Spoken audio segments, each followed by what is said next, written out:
लक्ष्मी माता की जय, गणेश भगवान की जय, लक्ष्मी मैया की जय, हाथी बाबा की जय। एक समय महर्षि व्यास जी हस्तिनापुर को पधारे हुए थे, जिनका आगमन सुन तमाम राजकुल के कर्मचारी महाराज भीष्म उनका आदर सम्मान कर राजमहल में लाए।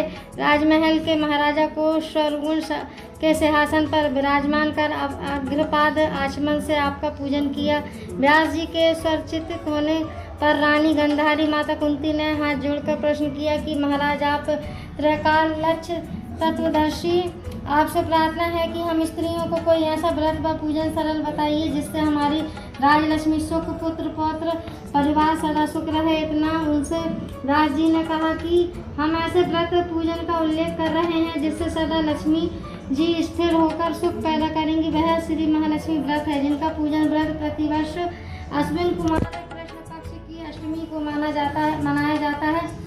किस विधान होता है वह विस्तार से बताने का कष्ट करेंगे। तब महर्षि जी ने कहा कि यह व्रत भादो शुक्ल पक्ष की अष्टमी से प्रारंभ करें। अष्टमी के दिन सुबह व्रत का मन में संकल्प करें, किसी जलाशय या कुएं में नर्मदा नदी में जाकर स्नान कर स्वच्छ कपड़े पहने, फिर ताजी दूर्वा से महालक्ष्मी जी को जल का तर्पण देकर प्रणाम करना चाहिए। फिर घर आकर शुद्ध 16 धागे के एक गंडा बनवाकर प्रतिदिन एक एक गांठ लगानी चाहिए। इसी प्रकार 16 दिन तक 16 गांठ तैयार कर अश्विन कृष्ण पक्ष अष्टमी का व्रत रखकर मंडप बना चंदेवा तान कर उसके नीचे माटी के हाथी पर महालक्ष्मी की मूर्ति स्थापित कर तरह तरह के पुष्प मालाओं से लक्ष्मी जी व हाथी का व्रत करने से आप लोगों की राजलक्ष्मी सदा स्थिर रहेगी, ऐसा विधान बताकर व्यास जी ने अपने आश्रम को प्रस्थान कर गए।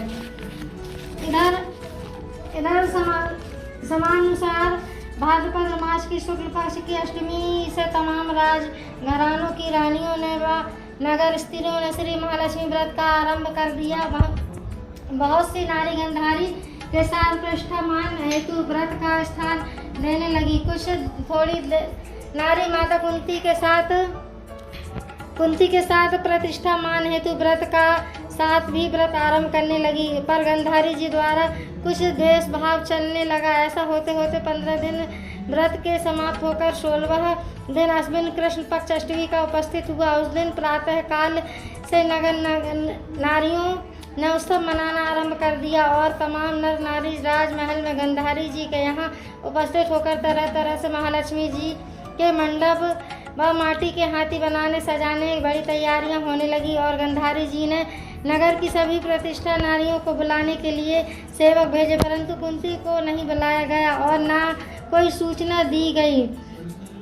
उत्सव में शामिल होने के सारे राजमहल में तरह तरह के उत्सवों का धुन गूंजने लगा, जिससे सारे हस्तिनापुर में खुशी मनाई गई। माता कुंती ने अपना अपमान समझकर बड़ा रंज मनाया और व्रत की कोई तैयारी न की। इतने में महाराजा युधिष्ठिर और अर्जुन, भीमसेन, नकुल, सहदेव सहित 5 पांडव उपस्थित हुए।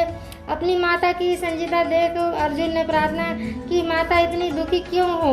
क्या हम भी आपके दुख का कारण समझ सकते हैं और दूर करने में भी सहायक हो सकते हैं? आप बयान करें। तब माता कुंती ने कहा, बेटा, यह जाति अपमान इससे बढ़कर कोई दुख नहीं है। आज नगर में श्री महालक्ष्मी व्रत उत्सव में राजरानी गंधारी ने सारे नगर को आली अदना औरतों मान लेकर बुलाए हैं, परंतु हम तुम्हारे ईर्ष्या बस मुझे अपमान कर उत्सव में नहीं बुलाया। पार्थ ने कहा, माता, क्या वह पूजा सिर्फ दुर्योधन के ही महल में हो सकती है? आप अपने घर में नहीं कर सकती? अब कुंती ने कहा, बेटा, कर सकती हूँ, पर वह साज सम्मान इतनी जल्दी ही तैयार नहीं हो सकता, क्योंकि गंधारी के 100 पुत्रों ने माटी का विशाल हाथी करके पूजन साथ में सजाया है। वह ऐसा तुमसे ना बन सकेगा और उत्सव की तैयारी आज दिन भर से ही हो रही है। पार्थ ने कहा, माता, आप पूजन की तैयारी कर नगर में बुलावा दे दे। मैं आपको ऐरावत हाथी पूजन को बुला रहा हूँ। मैं इंद्रलोक से इंद्र का हाथी ऐरावत जो पूजनीय है बुलाकर तुम्हारी पूजा में शामिल करा दूंगा। आप तैयारी करें। इधर माता कुंती ने सारे नगर में पूजा का ढिंडोरा पिटवा दिया और पूजा की विशाल तैयारी होने लगी। तब अर्जुन ने सुरपित को ऐरावत भेजने का पत्र लिखा और एक दिव्य बाण में बांधकर धनुष पर रखकर देवलोक को सभा में फेंका। इंद्र ने बाण से पत्र खोला और पढ़ा तो आश्चर्य से अर्जुन को लिखा कि पांडु कुमार ऐरावत भेज दूंगा और वह इतनी जल्दी स्वर्ग से कैसे उतर सकता है? तो इसका उत्तर शीघ्र ही लिखो। पत्र पाकर अर्जुन ने पत्र में बाणों का रास्ता बनाकर हाथी उतारने की प्रार्थना लिखी, वापस कर दिया। इंद्र ने मातृ सारथी को आज्ञा दी कि हाथी को पूर्ण रूप से सजाकर हस्तिनापुर में उतारने का तत्काल कहा। महावत ने तरह तरह के साज सामान से ऐरावत को सजाया। देवलोक की अंबर झूल डाली गई, स्वर्ण की पालकी रत्न जड़ी कलशों से बांधी गई, माथे पर रत्न जड़ित जाली सजाई गई, पैरों में घुंघरू स्वर्ण मणियों की बांधी गई, जिनकी चकाचौंध पर मानव जाति की आंखें नहीं ठहर सकती थी। इधर सारे नगर में हल्ला मचा कि कुंती के घर सजीव इंद्र का ऐरावत बाणों से रास्ते के स्वर्ग से उतरकर पूजा जाएगा। सारे नगर में नर नारी बालक वृद्ध की भीड़ ऐरावत को देखने का एकत्रित होने लगी। गंधारी ने राजमहल में इस बात की चर्चा की तो बड़ी हलचल चहल पहल मच गई। नगर की नारियां पूजन थाली लेकर भागने लगी। माता कुंती के महल में उपस्थित देखते देखते सारा महल पूजन करने वाली नारियों से ठसाठस भर गया। सारे नगरवासी ऐरावत के दर्शन को गली सड़क महल अटारियों पर भीड़ जमा होने लगी। माता कुंती ने ऐरावत को खड़ा करने हेतु रंग बिरंगे चौक पुरवाकर नवीन रेशमी वस्त्र बिछवाए दिए। हस्तिनापुर वासी तरह तरह की स्वागत तैयारी में फूल माला अबीर केसर हाथों में लेकर प्रतिबंध खड़े हैं। इधर इंद्र की आज्ञा पर ऐरावत स्वर्ग से बाणों के बनाए रास्ते से धीरे धीरे आकाश मार्ग से उतरने लगा, जिसके गहनों की आवाज नगरवासियों को आने लगी। ऐरावत के दर्शन होते ही सारे नर नारी ने जय जयकार के नारे लगाने आरंभ कर किया। ठीक सायकाल ऐरावत माता कुंती के महल में चौक में उतर आया। तमाम नर नारियों ने पुष्प माला अबीर केसर को चढ़ाकर स्वागत किया। महाराजा धौम पुरोहित द्वारा ऐरावत पर महालक्ष्मी जी की मूर्तियां स्थापित करके वेद मंत्रों द्वारा पूजा की गई। नगरवासियों ने भी लक्ष्मी पूजा का स्वागत करके ऐरावत की पूजा की। फिर तरह तरह के मेवा पकवान लेकर ऐरावत को खिलाया गया। ऊपर से गंगा जल पिलाया गया। फिर तरह तरह के पुष्पों को ऐरावत पर वर्षा की गई। पुरोहित द्वारा सरस्वती पुनः वचन कर व्रत नारियों द्वारा लक्ष्मी जी का पूजन विधान से कराया गया कि व्रत के डेरों के गंडा में 16वीं गांठ लगाकर लक्ष्मी के सामने समर्पण किया। ब्राह्मणों को पकवान मेवा मिठाई देकर भोजन की व्यवस्था की गई। वस्त्र स्वर्ण अन्न आभूषण देकर व्रत नारियों ने महालक्ष्मी जी पर हाथों से पुष्प की वर्षा की। बाद में धौम्र पुरोहित द्वारा श्री महालक्ष्मी जी का विसर्जन किया गया। ऐरावत को नारियों से विदा कर इंद्रलोक को भेजा गया। महाराज सूत जी ने ऋषियों से कहा, इस प्रकार जो नारी श्री लक्ष्मी जी का व्रत करती है वह घर उनकी कृपा से सदा धन धान मांगलिक वस्तुओं से परिपूर्ण होता है और घर में दरिद्रता नहीं आती है। सदा ही सब सुखों से भरपूर होकर आनंद मंगलमय करती है। बोलो महालक्ष्मी माता की जय। बोलो महालक्ष्मी मैया की जय।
अब डालो।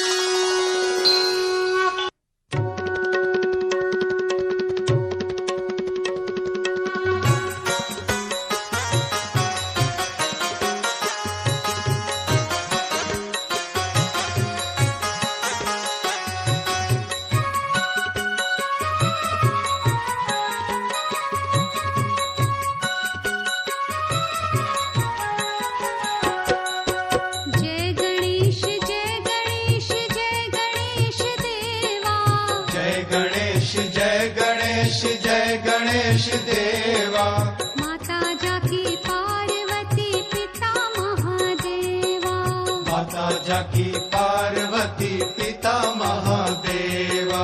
जय गणेश जय गणेश जय गणेश देवा, माता जाकी पार्वती पिता महादेवा। माता जाकी पार्वती पिता।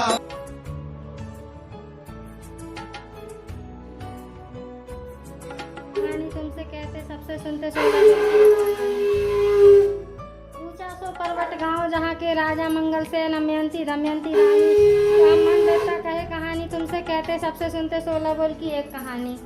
ऊंचा सो पर्वत गांव जहाँ के राजा मंगल से दमयंती रानी ब्राह्मण देवता कहे कहानी तुमसे कहते सबसे सुनते 16 बोल की एक कहानी।